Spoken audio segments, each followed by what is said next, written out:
dieser Sachsinger Josef, wo bleibt denn der? 2 Stunden ist der jetzt schon überfällig.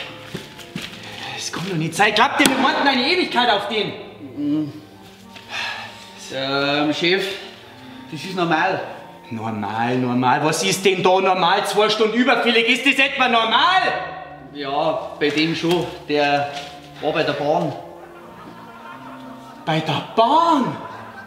Und ich muss so dringend zum Bieseln. Was sagt das doch? Das ist doch so scheiße.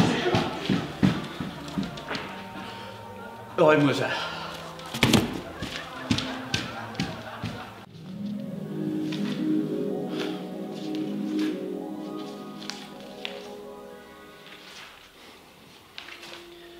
Kleiner Moment bitte, der Kollege kommt gleich, aber du musst jetzt einfach nur mal nachfragen.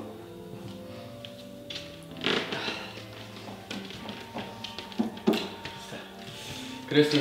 So, was haben wir denn da jetzt so Schwieriges? Spezieller Fall, da weiß ich gar nicht, was ich mit dem machen soll. Aufführer, Abführer, die Sache ist die, der Mann hat 3 Kinder mit 3 verschiedenen Frauen gezeugt. Okay, jetzt aber. Das ist doch heutzutage keine schwere Sünde mehr, dass wir da überlegen müssen. Sehen Sie, genau das habe ich auch gesagt. Ja, normal nicht, aber bei einer? Na, nicht schon wieder. Weißt du was? Dann schickst du zum Petrus auf. Soll sich der um seine Vertreter kümmern.